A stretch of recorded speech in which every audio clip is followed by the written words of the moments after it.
খুয মিন আমওয়ালিহিম সাদাকাতান তুতাহহিরুহুম ওয়া তুযাক্কিহিম বিহা, তাদের অর্থ সম্পদ থেকে যাকাত উসুল করে তাদেরকে পবিত্র করে দাও। যাকাত আদায় করার মানেই হলো তার সম্পদগুলি পাক হয়ে গেল। কোন আলহামদুলিল্লাহ, সম্পদ পাক হয়ে গেল, পবিত্র হয়ে গেল। আর যেই সম্পদের যাকাত দেওয়া হয় না, আল্লাহর রাস্তায় খরচ করা হয় না, তা সম্পূর্ণরূপে অপবিত্র, নাপাক।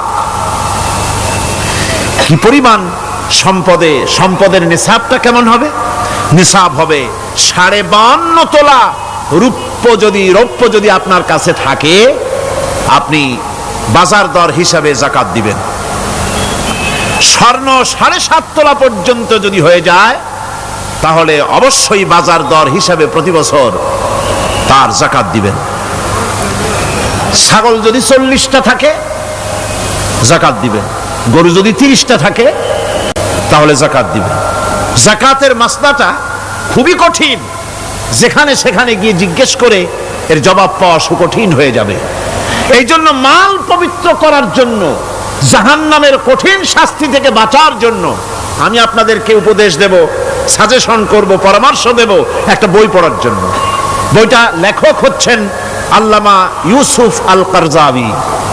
বর্তমান আসরে, এই বর্তমান বিশ্বের একজন সাহসী মুফাক্কির ইসলাম, কাতার ইউনিভার্সিটির শরিয়া ফ্যাকাল্টির ডিন। তার লেখা ফিকহুজ যাকাত, বিশাল এই আরবি গ্রন্থের অনুবাদ করেছেন অনুবাদ রাজ্যের রাজা, এদেশে ইসলামী আন্দোলনের, এই ভূখণ্ডের পুরোধা ইসলামী আন্দোলনের বর্তমান সব নেতাদের ওস্তাদ আল্লামা হযরত মাওলানা আব্দুর রহিম সাহেব রাহিমাহুল্লাহ। আল্লাহ তাকে জান্নাতুল ফেরদাউসের মেহমান বানায় নিক, জোরে কোন আমিন। তিনি এটার অনুবাদ করেছেন। ইসলামে যাকাতের বিধান, ইসলামে, নামটা মনে রাখেন, ইসলামে যাকাতের বিধান। ইসলামী ফাউন্ডেশন বইটা বের করেছে, এত বড় 2টি খণ্ড। এই বইটি আপনারা সংগ্রহ করবেন।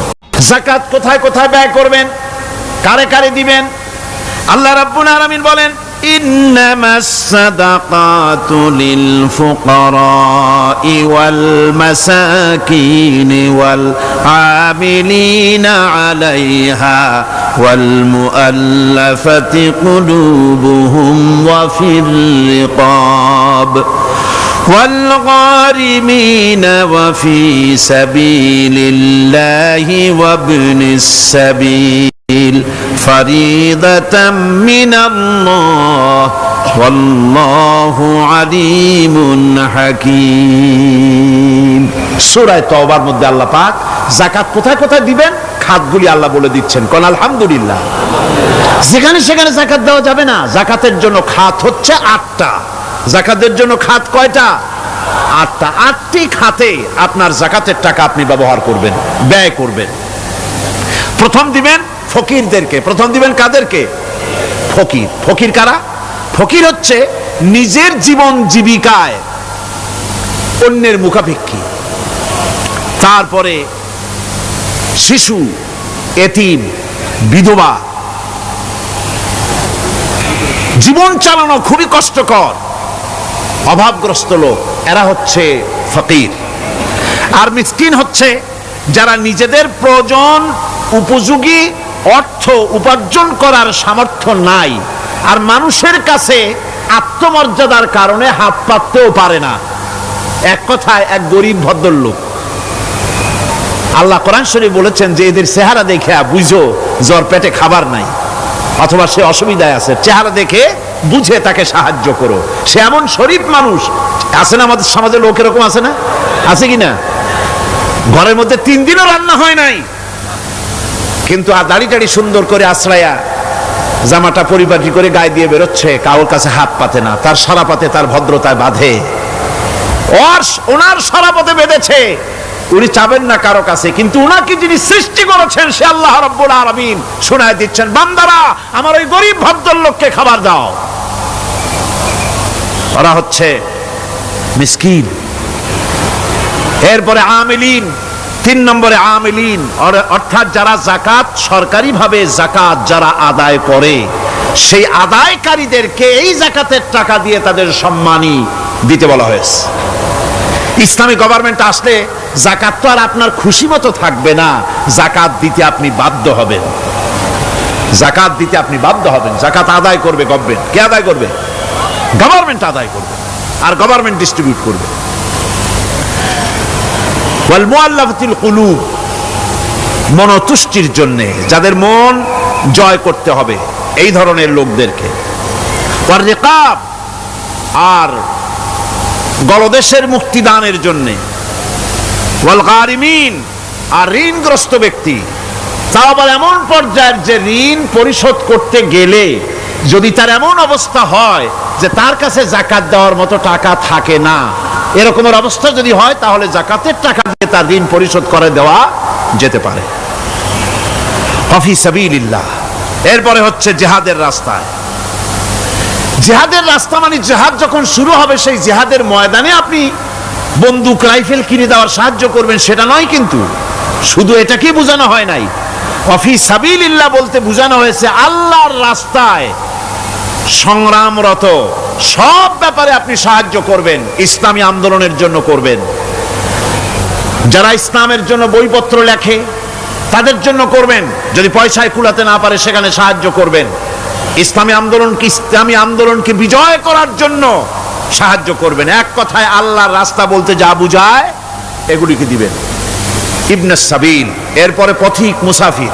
পথিক মুসাফির সে যদি বাড়িতে ধনী থাকে, ঢাকায় ধনী, কিন্তু চট্টগ্রামে এসে সর্বহারা হয়ে গেছে, টাকা পয়সা সব লুটপাট হয়ে গেছে, এখন বাড়ি ফেরার উপায় নাই, যাকাতের টাকা দিয়ে তাকে সাহায্য করা যেতে পারে। এই 8টি খাতে এভাবে যাকাত দেওয়ার জন্য আল্লাহ খাত সৃষ্টি করেছেন। কয়টা খাত হলো? 8টা খাত।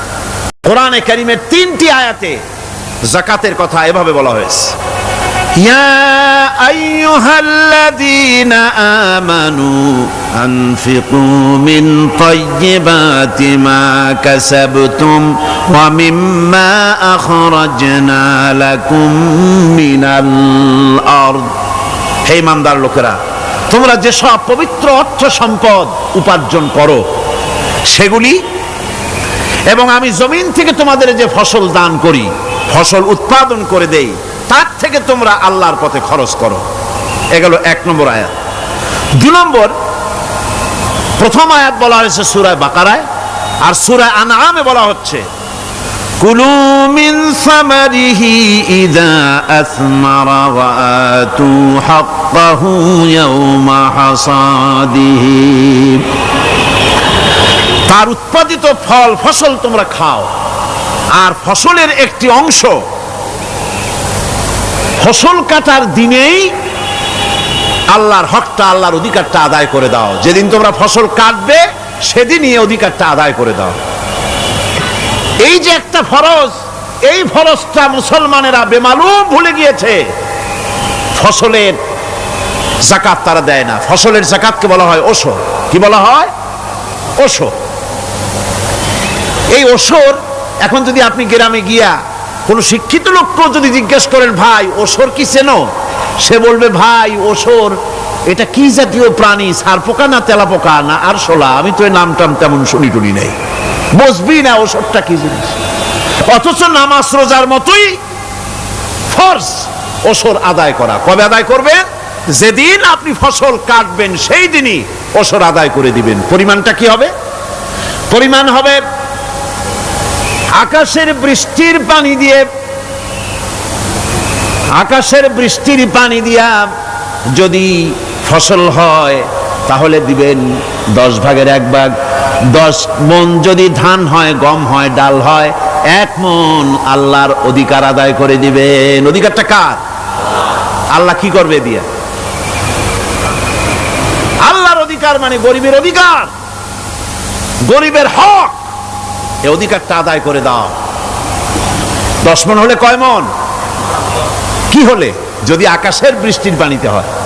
আর যদি আপনার সেচের মাধ্যমে হয়, সেচ পরিকল্পনার মাধ্যমে পয়সা খরচ করে পেট্রোল ডিজেল লাগায়া ইঞ্জিন চালায়া পানি উঠাইয়া কষ্ট করে ফসল ফলাইছেন, তাহলে আল্লাহ পাক বলছেন 10 মণে 1 মণ দেওয়া লাগবে না, তোমার খরচ হইছে বেশি।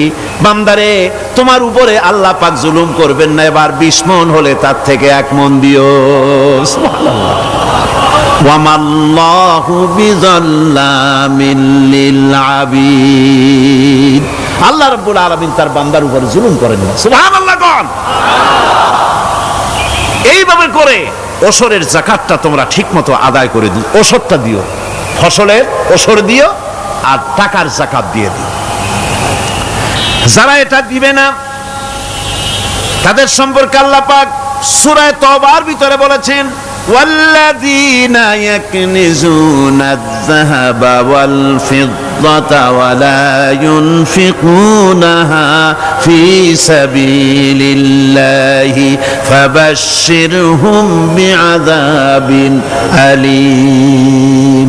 যারা নাকি স্বর্ণ এবং রৌপ্যকে সঞ্চয় করে, জমা করে, ওয়ালা ইউনফিকুনাহা ফি সাবিলিল্লাহ, আর আল্লাহর রাস্তায় তা খরচ করে না, ফাবাশশিরহুম বিআযাবিন আলীম, তাদেরকে কঠিন পীড়াদায়ক শাস্তির সুসংবাদ দাও। পীড়াদায়ক শাস্তির কি দাও? শাস্তির কি সুসংবাদ হয় নাকি? হয়তো উচিত ছিল শাস্তির দুঃসংবাদ শোনাও, না, আল্লাহ বলছেন সুসংবাদ শোনাও। এটার দৃষ্টান্তটা আমার ভাষায় আমি মানুষকে এভাবে বুঝাই। ছেলে খুব দুষ্ট, দুষ্টামির ঠেলায় অস্থির, তার মা মোটেই সামলাতে পারছে না। তখন মা বলে, বেটা আমার কথা তো শুনলি না, তোর বাবা আসুক, তারপরে আমি তারে নালিশ করব। এমন পিট্টি দেবে, মজা টের পাবি। তখন পিট্টি দিলে কি মজা লাগে নাকি? তার মানে শাস্তির তীব্রতা বুঝাবার জন্য বলা হচ্ছে, মজাটা টের পাবা। আল্লাহ রাব্বুল আলামিন বলছেন, কঠিন পীড়াদায়ক শাস্তির সুসংবাদ ওদের দাও, সোনা রূপা যারা জমা করে রাখে, যাকাত দেয় না, আল্লাহর রাস্তায় খরচ করে না। সোনা এখন পুরুষেরাও ব্যবহার করা আরম্ভ করছে। অবশ্য চিটাগংয়ে এমন কাম শুরু হয় নাই। ছাত্র, শিক্ষক, অফিসার গলায় একটা সোনার চেন, শীতের দিনেও সামনের বোতাম খুলে রাখে যাতে চেনটা সকলে দেখে। মিয়া সাহেব, এটা সোনার চেন না, জাহান্নামের আগুনের শিকল পড়েছো। পুরুষের জন্য এক রত্তি সোনাও হারাম। তোমার শরীরের সৌন্দর্য বাড়াবার জন্য স্বর্ণ ব্যবহার করতে পারবে না। স্বর্ণ রৌপ্য জমা করলো আর আল্লাহর রাস্তায় খরচ করলো না। রব্বুল আলামিন বলেন, ইয়াউমা ইউহমা আলাইহা ফি নারি জাহান্নামা ফাতুকওয়া বিহা জিবাহুহুম ওয়া জুনুবুহুম ওয়া যুহুরুহুম। একদিন আসবে এমন, যেদিন এই সঞ্চিত ধনরাশি, সোনা দানাগুলি জাহান্নামের আগুন দিয়ে জ্বালানো হবে। আর জাহান্নামের আগুন দিয়ে জ্বালায়া এইগুলি দিয়ে তার পিঠের উপরে আর পাঁজরে সিল মারা হবে জাহান্নামের আগুন দিয়া। বলা হবে, হাদা মা কানাজতুম লিআনফুসিকুম ফাযুকু মা কুনতুম তাকনিজুন। মজা চাখো, স্বাদ গ্রহণ করো। এ হলো তোমার সেই সঞ্চিত সম্পদ, সঞ্চিত ধনরাশি যা তুমি জমা করেছো আর আল্লাহর রাস্তায় খরচ করনি। এখন এর শাস্তি গ্রহণ করো। সুতরাং সঞ্চয় করা, মাল জমা করা এক শ্রেণীর লোক আছে। আল্লাহ পাক বলছেন, আল্লাযী জামা মালান ওয়া আদ্দাদা, মাল জমা করে আর মোছে তেল মাখে। টেলিফোন করে, হ্যালো, সোনালী ব্যাংকের ম্যানেজার সাহেব নাকি? বলে, হ্যাঁ, দেখুন তো আমার ব্যালেন্সটা কত। উনি বললেন, বল্টু সাহেব, আপনার ব্যালেন্স হচ্ছে 50,77,372 টাকা 79 পয়সা। তখন মোজ ঘষে, আতর লাগায়, তেল মাখে আর মনে মনে আনন্দ হয়, আরো কিছু জমা করতে পারলেই তো কোটির কোটায় পৌঁছে যাব। আল্লাযী জামা মালান ওয়া আদ্দাদা, মাল জমা করে আর গুনতে থাকে, আল্লাহর রাস্তায় খরচ করে না। আল্লাহ রাব্বুল আলামিন বলছেন, খুয মিন আমওয়ালিহিম সাদাকাতান তুতাহহিরুহুম ওয়া তুযাক্কিহিম বিহা, তাদের অর্থ সম্পদ থেকে যাকাত উসুল করে তাদেরকে পবিত্র করে দাও। যাকাত আদায় করার মানেই হলো তার সম্পদগুলি পাক হয়ে গেল, কোন আলহামদুলিল্লাহ, সম্পদ পাক হয়ে গেল, পবিত্র হয়ে গেল। আর যেই সম্পদের যাকাত দেওয়া হয় না, আল্লাহর রাস্তায় খরচ করা হয় না, তা সম্পূর্ণরূপে অপবিত্র, নাপাক। الذين ينفقون أموالهم في سبيل الله ثم لا يتبعون ما أنفقوا منا ولا أذى, যারা আল্লাহর পথে খরচ করে এবং খরচ করার পর নিজের অনুগ্রহ প্রকাশ করে না এবং কাউকেও মনোকষ্ট দেয় না, টাকা দিয়া খোটা দিল না, মনেও কষ্ট দিল না, তাদের জন্য পুরস্কারটা কি শুনুন। আল্লাহ পাক বলেন পুরস্কার হচ্ছে লাহুম আজরুহুম ইনদা রাব্বিহিম ওয়ালা খাউফুন আলাইহিম ওয়ালা হুম ইয়াহজানুন, ওদের জন্য তার পরওয়ারদিগারের কাছে রয়েছে বিরাট পুরস্কার, আজরে আজিম। এদের জন্য কোনো ভয় নাই, কোনো চিন্তাও নাই, কিয়ামতে ডাইরেক্ট জান্নাতে চলে যাবে। সুবহানাল্লাহ। দানের এত ফজিলত যা ভাই আমি বলে শেষ করতে পারবো না, এত ফজিলত আল্লাহ দানের মধ্যে রেখেছেন। ত্যাগেই তো শান্তি, ভোগে শান্তি নাই, মজা কিসে? জোরে কন্যা, মজা কিসে? ত্যাগের ভিতরেই মজা। এরপরে আল্লাহ পাক বলছেন আল্লাহর পথে 3 নম্বরে হতেছে আল্লাহর পথে যা খরচ করবা বেছে বেছে ভালো জিনিসটা দিও, বাইসা বাইসা ছেঁড়া জামাটা দিও না। পকেটে হাত দিয়া দান করবে, পকেটে হাত দিয়া হাত আর বাইর করে না। কারণ কি? খুঁজে দেখে যে 10 পাই না, 4 আনা, কম পয়সাটা দেবে, 12টা দেবে না। টাকা বের করে ওর মধ্যে ময়লা পচা গন্ধ লাগে, ওইটা দান করবে, আর টাটকা টাকাটা পকেটে রেখে দেবে। এই স্বভাব আমাদের আছে কিনা? আছে কিনা? আরে বাবা, টাকা কি আপনি পকেটে রাখতে পারবেন? ওটা দেওয়া লাগবে না, এরে দেন তারে দেন, কাউকে কিন্তু দেবেনি। আমাদের এই বদভ্যাস আল্লাহ আমাদেরকে মাফ করুন, কোন আমিন বলেন। আমিন। দান করার সময় বেছে বেছে খারাপটা দিও না, ছেঁড়া কাপড়টা দিও না, অখাদ্য কুখাদ্য দান করো না। বিয়ার মজলিস, বিবাহে অনেক লোক দাওয়াত দিয়েছে, বেশি করে রান্না করছে, কম যদি হয়ে যায় বড় মিয়ার ইজ্জত নষ্ট হয়ে যাবে। মেহমান কম আসলো, এখন এই খাবারগুলি না পারিয়া তারপরে গরিবদের দেয়, না পেরে যখন খাবার কেউ নাই তখন গরিবদের দেয়। গরিবদের উদ্দেশ্য করে কিন্তু বানানো হয় নাই। এটা হলো একজনের রুটি খাচ্ছিল, এক কৃপণ বখিল রুটি খেতে বসেছে, সিল একটা এসে রুটিতে ছু মারলো, ছু মেরে রুটিটা নিয়ে গেছে। বেচারা পিছনে পিছনে দৌড় আরম্ভ করছে, গালি দিতে দিতে। মরার সিল, আর তুই জায়গা পাইলি না। চিলের পিছনে দৌড়াতে দৌড়াতে নদীর পাড়ে চলে আসছে। সিলও দেখে যে আল্লাহ, এমন এক বেকায়দার লোকের রুটি নিলাম, কোনো গাছেও বসতে পারি না তার ঢিলার জ্বালায়। শেষ পর্যন্ত পাশে ছিল নদী, নদীর উপর দিয়া চিল উড়ে ওপার যাওয়া আরম্ভ করছে। বখিল বেচারা দাঁড়াই থাকে, দিলাম ফি সাবিলিল্লাহ, আল্লাহর রাস্তায় দিলাম। এর তো কোনো মানে নাই। নিজে খেতে না পারে বাসি অখাদ্য কুখাদ্য এগুলি দিতে আল্লাহ পাক নিষেধ করেছেন। দিবা বাইসে বাইসে ভালো জিনিসটা, যেটা তোমার কাছে প্রিয় ওইটা দিও। তুমি যদি খারাপটা দাও তাহলে আল্লাহ তোমার দেবেন ওই মানের। কিয়ামত আছে না, কিয়ামত ওই মানের পাবা। আল্লাহ পাক বলছেন, ইয়া আইয়ুহাল্লাযীনা আমানু আনফিকু মিন তাইয়্যিবাতি মা কাসাবতুম ওয়া মিম্মা আখরাজনা লাকুম মিনাল আরদ।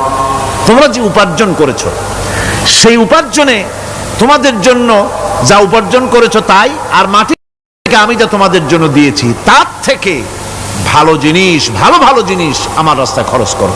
এটা কার অর্ডার? আল্লাহর অর্ডার।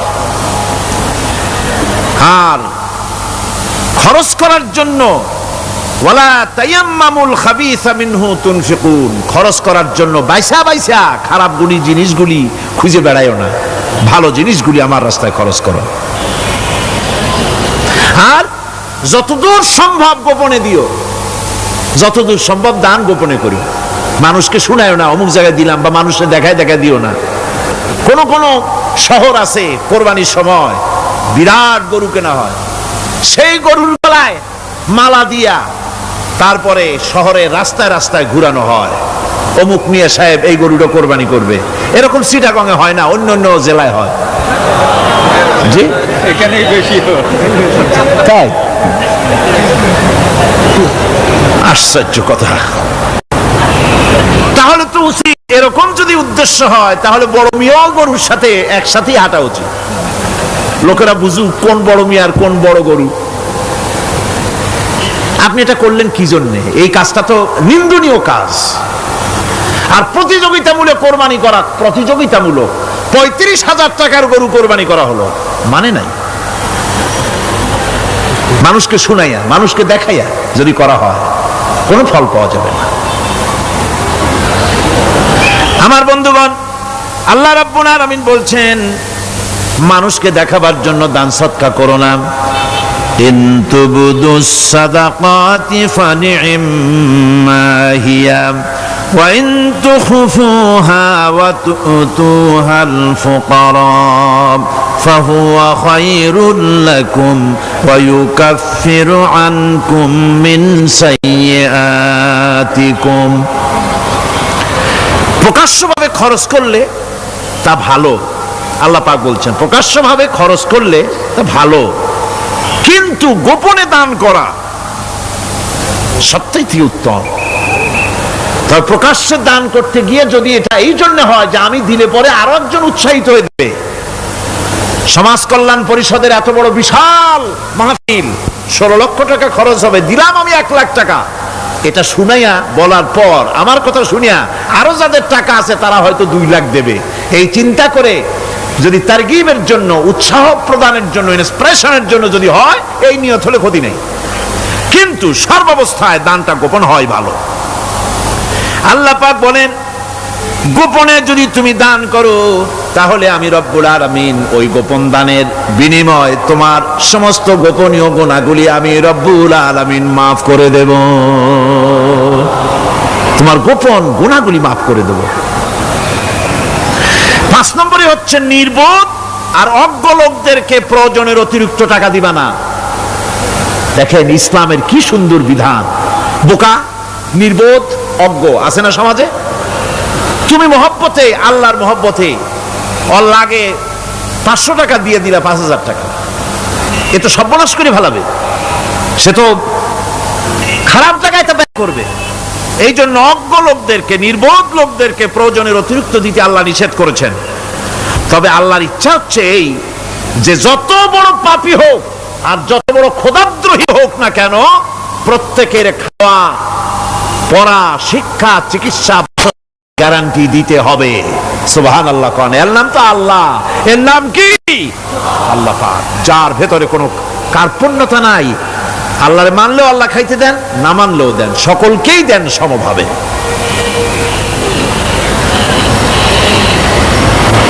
6 নম্বরে হচ্ছে কারো প্রয়োজন পূরণের জন্য যদি ধার দেওয়া হয়, যদি কাউকে ধার দেন, তা আদায় করার জন্য বারবার তাকে টাকাটা দেওয়া যাবে না। একথা শুনিয়া যারা ঋণগ্রস্ত আছেন তারা আবার এই সুবিধাটা নিয়েন না। সামর্থ্য থাকতে যদি যার কাছ থেকে ধার এনেছেন তাকে যদি কষ্ট দেন, অবশ্যই আল্লাহর কাছে আসামি হতে হবে কিয়ামতের দিন, কোনো সন্দেহ নাই। আর যে ব্যক্তি ধার দিয়েছেন তিনি যদি বুঝতে পারেন যে এই লোকটি আসলেই নিয়ত ভালো কিন্তু দিতে পারতেছে না, তাহলে এমন লোককে বারবার তাগাদা দিতে আল্লাহ নিষেধ করেছেন। তাকে শরম দিও না, তাকে সময় দাও। وَإِنْ كَانَ ذُو عُسْرَةٍ فَنَذِرَةٌ إِلَى مَيْسَرَةٍ وأن تصدقوا خير لكم إن كنتم تعلمون। ঋণগ্রস্ত ব্যক্তির আর্থিক অবস্থা খারাপ হলে সচ্ছল হওয়া পর্যন্ত তাকে সময় দাও, আর তাকে যদি ক্ষমা করে দিতে পারো সেটা তো অনেক ভালো কথা, আল্লাহ তোমার প্রতি রহম করবেন। যদি ক্ষমার তাকে যদি সে দিতেই পারবে না এমন অবস্থা যদি হয়, তাহলে তাকে তুমি ক্ষমা করে দিও। কিছু সংখ্যক লোক আছে যারা ধার নিয়ে আসলে ফাঁকি দিতে চায়, আছে না এমন সমাজে? না নাই? কিছু লোক আছে ধার নেয়, ভাই দেব 1 মাসের মধ্যে, কোনো সন্দেহ নাই। 6 মাস যায় তারপরেও দেয় না, অন্য কাজ করে মিটাই, অন্য কাজ মিটায়, কিন্তু এর টাকা পরিশোধ করে না। এরকম লোকও আছে, তারা আল্লাহর কাছে দায়ী হবে। একবার পত্রিকায় দেখেছিলাম কার বাড়িতে কার্টুন দিয়েছে, বাড়িতে বিরাট সাইনবোর্ড লাগাইছে কুকুর হইতে সাবধান। তার বন্ধু বলছে, ভাই তুমি কুকুর কিনলে কবে? কয় যে না, কুকুর কিনি নাই, সাইনবোর্ড লাগাইছি পাওনাদারদেরকে ঠেকাবার জন্য, যাতে সহজে বাড়ির মধ্যে না ঢোকে। এই চালাকিটা আর কেউ বুঝুক আর না বুঝুক, আল্লাহ পাক তো খুব ভালো করেই বোঝেন। 7 নম্বরের কথা হলো দান করার ব্যাপারে, যে আপনি দান করতে করতে যা আছে সব ফতুর করে ফেলাবেন, এটা কিন্তু ইসলাম চায় না। আপনার সন্তান সন্ততিকে বঞ্চিত করে, স্ত্রী পুত্রকে বঞ্চিত করে সমানে দান করবেন, ঘরে না খায়া থাকবেন, এই অবস্থা যেন না হয়। খরচ করবেন কি?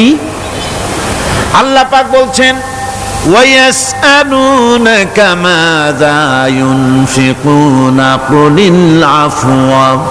নবী আপনাকে প্রশ্ন করা হয় কি খরচ করব, আপনি বলুন প্রয়োজনের অতিরিক্ত জিনিস যেটা আছে সেটাই আল্লাহর জন্য খরচ করে দাও। তোমার প্রয়োজন যখন মিটে গেছে, ব্যাংকের মধ্যে অসংখ্য টাকা জমা রাখা খালি গুনতেছে বসে বসে, তা না করে অভাবগ্রস্ত মানুষদের প্রয়োজন মিটাও।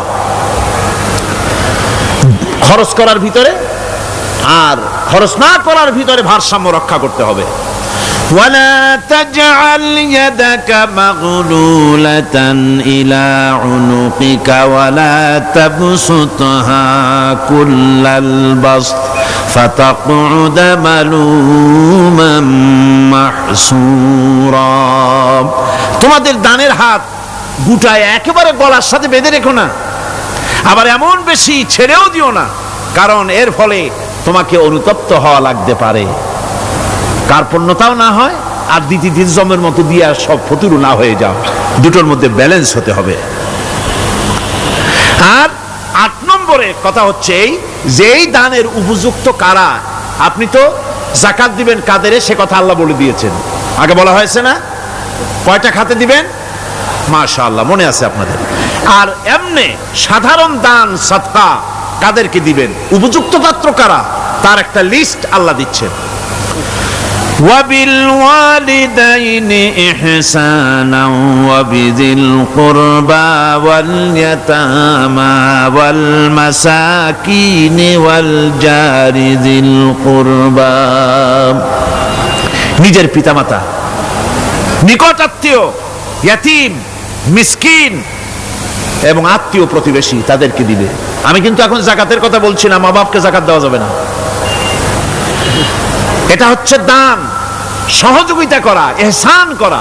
এই ইহসান মা বাপকে, প্রতিবেশী আত্মীয় যারা, মিসকিন যারা, এতিম যারা, অনাত্মীয় প্রতিবেশী যারা, চলার সাথী, প্রবাসী এবং নিজের চাকর চাকরানি যা কিছু আছে, এ সকলকেই এই সাহায্য করতে হবে, একথা আল্লাহ বলে দিয়েছেন। এবং আমরা যে আয়াত আলোচনা করতেছি সে আয়াতের ভিতরেও এই ফিরিস্তি আল্লাহ পাক বলে দিয়েছেন। আল্লাহর রাস্তায় যারা দান করবে তাদের সম্পর্কে আল্লাহ বলছেন এখন, মাসালুল লাযীনা ইউনফিকুনা আমওয়ালাহুম ফি সাবিলিল্লাহি কামাসালি হাব্বা। আল্লাহর রাস্তায় খরচ করা এর দৃষ্টান্ত হলো একটা দানার মতো, যেই দানাটা থেকে 7টা ডাল বেরিয়ে গেল। ফি কুল্লি সুমবালাতিন মিআতু হাব্বা, একটা দানা থেকে 7টা ডাল বেরোলো, এক একটা ডালে 100 করে দানা হলো, সব মিলাইয়া 700 দানা হয়ে গেল। ওয়াল্লাহু ইউদাইফু লিমান ইয়াশা ওয়াল্লাহু ওয়াসিউন আলিম। আল্লাহ পাক বলেন এই পৃথিবীতে একটা দানায় 700 দানা যে আল্লাহ রাব্বুল আলামিন তোমার হাতে ধরায় দিলেন, সে আল্লাহ পাকের ব্যাংকে যদি টাকা জমা রাখো, আল্লাহর রাস্তায় যদি খরচ করো, 700 গুণ বাড়াইয়া আল্লাহ তোমার হাতে ধরাইয়া দিবেন। আল্লাহু ইউদাইফু লিমান ইয়াশা, আর আল্লাহ ইচ্ছে করলে এর থেকেও বেশি তোমাকে দান করবেন। সুবহানাল্লাহ কোন জোরে। আর এই দান করতে হবে মরার আগে। কোন সময় দেবেন কোন? আমার দেশে বহু মুসলমান আছে যারা বলে হুজুর আসি আপনাদের পিছনে, যা বলেন আসি আসি, জীবন দিয়া দেব। এরা খুব চালাক, জীবন দিতে চায়, মাল দিতে চায় না। আল্লাহ তো আগে জীবন চায় নাই, আল্লাহ আগে কি চেয়েছেন? কোন আল্লাহ আগে কি চেয়েছেন? আল্লাহ চেয়েছেন মাল। وَتُجَاهِدُونَ فِي سَبِيلِ اللَّهِ بِأَمْوَالِكُمْ وَأَنفُسِكُمْ। আল্লাহ পাক বলেন জিহাদ করো আমার রাস্তায় মাল দিয়ে আর জান দিয়ে। মাল দাও আগে, মাল না দিয়া যদি আগে মরে যাও, মালটা তো থেকেই গেল। সুতরাং মাল আগে আমার রাস্তায় দাও। দেবা কখন? মরার আগে দাও। وَأَنفِقُوا مِمَّا رَزَقْنَاكُم مِّن قَبْلِ أَن يَأْتِيَ أَحَدَكُمُ الْمَوْتُ। আমার রাস্তায় খরচ করো মৃত্যু আসার আগে। فَيَقُولَ رَبِّ لَوْلَا أَخَّرْتَنِي إِلَى أَجَلٍ قَرِيبٍ। যদি মরার আগে না দাও, মৃত্যুর সময়, মৃত্যু যখন এসে গেল, সেই সময় যদি বলো, অনুশোচনা যদি করো, আহারে যদি আমি সময় পাইতাম, একটুখানি যদি সময় দিতে আল্লাহ, একটু সময় আমারে যদি দাও, ফাসাদ্দাকা ওয়া আকুম মিনাস সলিহিন। দান সদকা করব, সব আল্লাহর রাস্তায় দিয়ে দেব, আর আমি সালেহ বান্দাদের মধ্যে শামিল হয়ে যাব। আল্লাহ একটু সময় আমারে দাও। আল্লাহ পাক বলছেন ওয়ালা ইউআখিরাল্লাহু নাফসান ইযা জাআ আজালুহা আল্লাহু খাবীরুম বিমা তা'মালুন। মৃত্যুর নির্ধারিত সময় আসলে 1 সেকেন্ড আগে পাশে করা হবে না। সুতরাং মৃত্যুর আগে খরচ করো। আপনি মনে করবেন যে আপনি মরে গেলে পরে আপনার ছেলে মেয়ে আপনার জন্য করবে, খরচ করবে। হ্যাঁ করবে ঠিক, মরার পরে কুলখানির পরে 40, তারপরে শেষ, এরপর আর করবে না। আপনার ছেলে মেয়ে আপনার জন্য করবে তার প্রমাণ তো আপনি নিজে। আপনি আপনার ছেলের মেয়ের জন্য কি করেছেন? আপনার মা বাবার জন্য কি করছেন? আপনার মা বাবার জন্য যদি আপনি কিছু না করে থাকেন, আপনার ছেলে মেয়ে আপনার জন্য করবে না। সুতরাং নিজের কাজ নিজে করেন। আপনার পিঠ যদি চুলকায়, আর নাতিরে যদি বলেন নাতি পিঠটা চুলকায় দাও, সে যে জায়গা চুলকাবে আপনি করবেন উত্তর দিকে, সে উত্তর দিকে, আর দক্ষিণ দিকে, উপরে নিচে, পিঠে, পাছার কাছে, যে জায়গায় আঙ্গুল দেবে আপনি করবেন ওখানে না, আবার আরেকটু উপরে দাও, আরেকটু পাশে দাও, জায়গা মতো পড়বেই না। আর কষ্ট করে নিজের হাতটা যদি পৌঁছাইতে পারেন জায়গা মতো পড়ে, একবার চুলকানি মারলেই চুলকানি শেষ, ঠিক কিনা? সুতরাং আপনি অন্যের উপরে ভরসা না করে নিজের খরচ নিজেই করে যান, নিজের কাজ নিজে করে যান, আল্লাহর রাস্তায় খরচ করে যান, বেশি পরিমাণে খরচ করেন। যত খরচ করবেন আল্লাহ রাব্বুল আলামিন রাজি হয়ে যাবে। কোন সুবহানাল্লাহ। ভিত্তিক অর্থ ব্যবস্থা কায়েম করে, আর অনিসলামিক সরকার সুদ ভিত্তিক অর্থ ব্যবস্থা কায়েম করে। যাকাত আর সুদের মধ্যে পার্থক্য কি? যাকাত হচ্ছে, এক কথায় বুঝাই, ব্যাখ্যা দেব না, এক কথায় বুঝাবো। যাকাত হচ্ছে ধনীদের কাছ থেকে নেও, গরিবদেরকে দাও। আবার শুনুন, যাকাত হচ্ছে ধনীদের কাছ থেকে নাও, গরিবদেরকে দাও। আর সুদ হচ্ছে গরিবদের কাছ থেকে নাও, ধনীদেরকে দাও। টাকায় টাকা টানে, একজনে শুনছিল টাকায় টাকা টানে, সে মনে করলো কেমনে টাকায় টাকা টানে। তারপরে সে এক ব্যাংকের সামনে গিয়ে অনেক টাকার মধ্যে নিজের একটা টাকা ছুঁড়ে মেরেছে।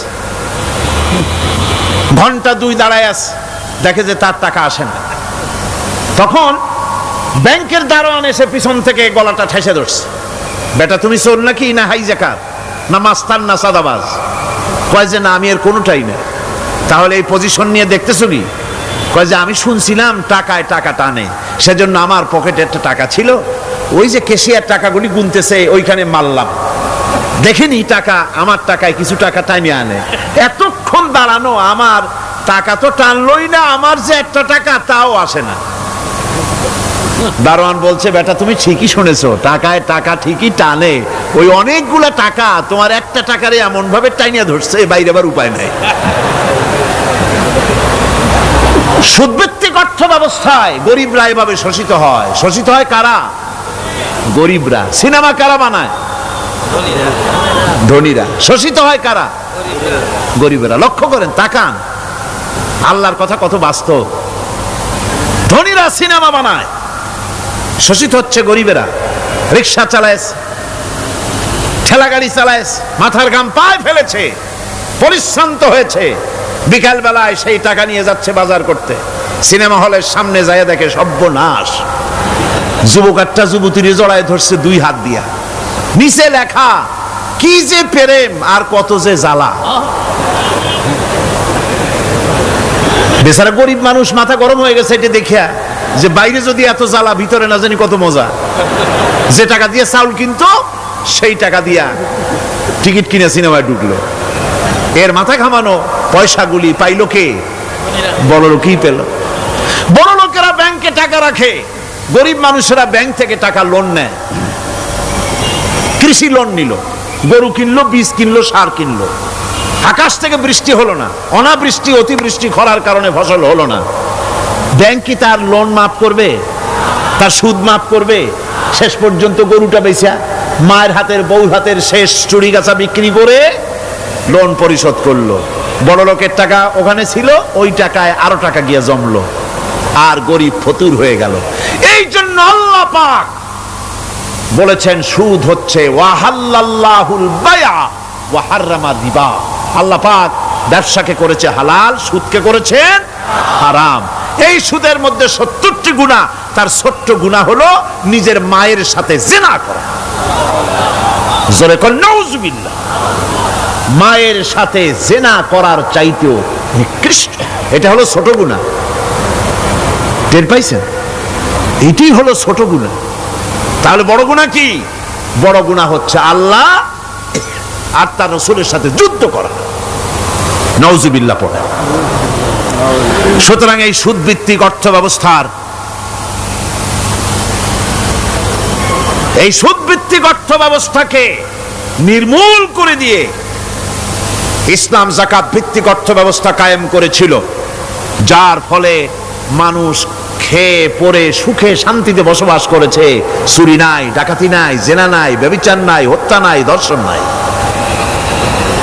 এমন এক সময় এসেছিল কোরআনে কারিমের বরকতে, যাকাত ভিত্তিক অর্থনীতির বরকতে, এমন এক সময় এসেছিল ময়দানে ঢোল পিটানো হতো বাজারে বাজারে, যাকাত কে নেবে, যাকাত কে নেবে, যাকাত কে নেবে।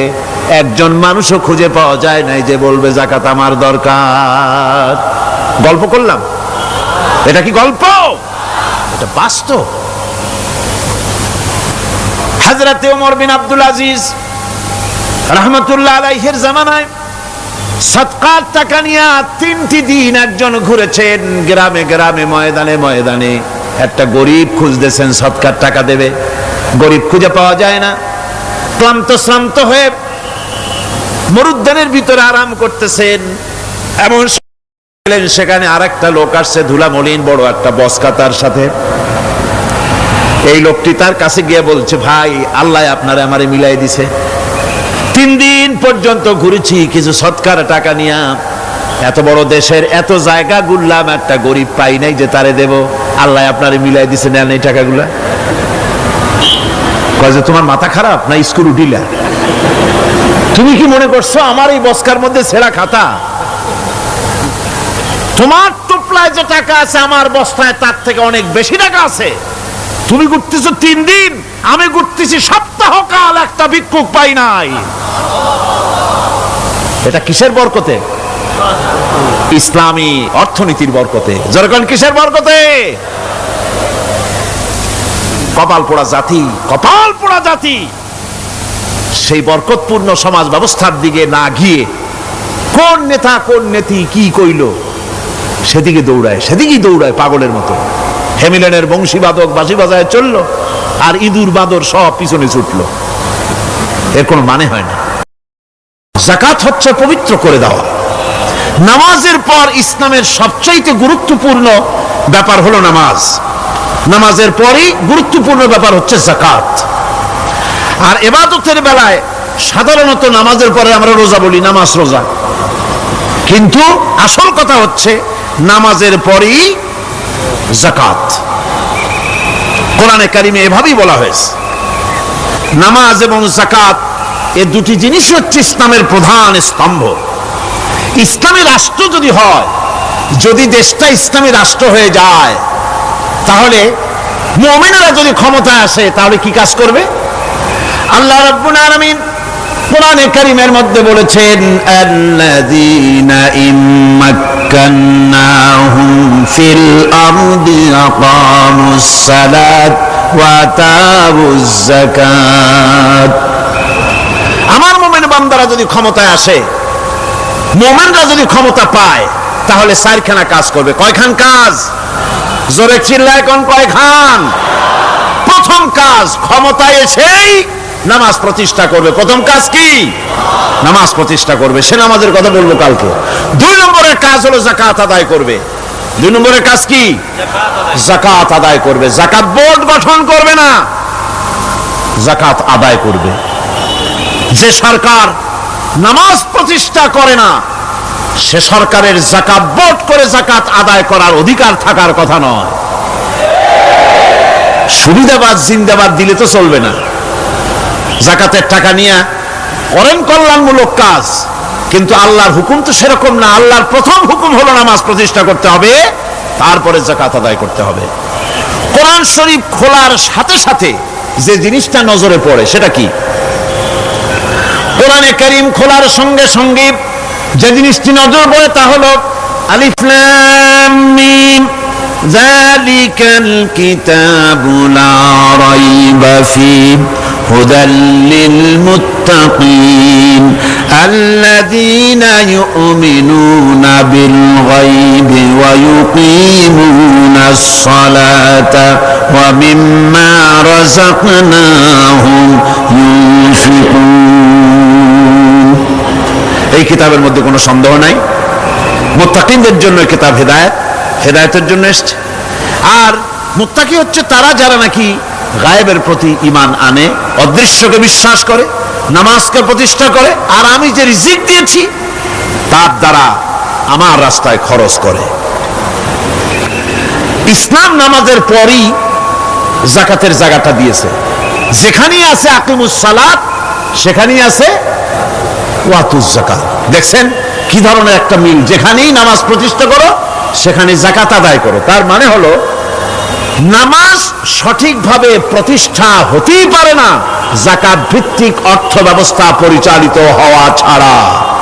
কারণ একটি গরিব মানুষ, পেটে খাবার নাই, সে নামাজ পড়তে যখন দাঁড়িয়েছে তার নিজের পেটে খাবার নাই, তার বাচ্চা অসুখে তড়পাচ্ছে, তার ছেলের পরীক্ষার ফি নাই, ফি দেওয়ার মতো পয়সা নাই, তার স্ত্রীর পরনে কাপড় নাই, নামাজ পড়তে দাঁড়িয়েছে। স্বাভাবিকভাবেই নিজের ক্ষুধার যন্ত্রণা, বিবি বাল বাচ্চার কষ্টের কথা, এগুলি তার মনের মধ্যে তোলপাড় করে উঠবে।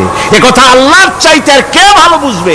সেই জন্য আল্লাহ পাক বলেছেন, আকিমুস সালাত ওয়া আতুজ যাকাত, নামাজ প্রতিষ্ঠা করো, যাকাত আদায় করো। নামাজ আর যাকাতকে পাশাপাশি রাখা হয়েছে।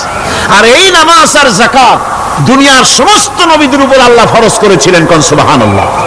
এ শুধু আপনার আমার নবীর উপরে না, দুনিয়ার সব নবীদের উপরে নামাজ আর যাকাত কি ছিল? ফরজ। হযরত ইব্রাহিম আলাইহিস সালাম এবং তার বংশের নবীদের কথা উল্লেখ করার পর আল্লাহ রাব্বুল আলামিন বলছেন, ওয়াজআলনাহুম আইম্মাতান ইয়াহদুনা বিআমরিনা ওয়া আওহাইনা ইলাইহিম ফি'লাল খায়রাত وإقام الصلاة وإيتاء الزكاة وكانوا لنا عابدين ওয়াজআলনাহুম আইম্মাতান, আমি সমস্ত নবীদেরকে নেতা বানাইছি। সমস্ত নবীরা কি? আর এক শ্রেণীর, কি বলবো আমি, আমার কাছে ভাষা আসতেছে না, এক শ্রেণীর ভদ্রলোক বলি, ওনারা বলেন নবীদের নেতা কওয়া যাবে না। আশ্চর্য কথা, এই আয়াতের অর্থ তারা কি করবেন? ওয়াজআলনাহুম আইম্মাতান, নবীদের কথা বলা হচ্ছে, আমি সমস্ত নবীদেরকে নেতা বানিয়েছি, তাদেরকে আমি নির্দেশ করেছি ভালো কাজের, তারা কল্যাণমূলক কাজ করবে এটা নির্দেশ করেছি, নেতা বানিয়েছি। আর তাদেরকে বলেছি কল্যাণমূলক কাজ করার জন্য, নামাজকে প্রতিষ্ঠা করার জন্য, যাকাতকে আদায় করার জন্য। আর তারা সবাই ছিল আমার অনুগত, বাধ্যগত। নবীরা সব হলেন নেতা। নবীরা কি?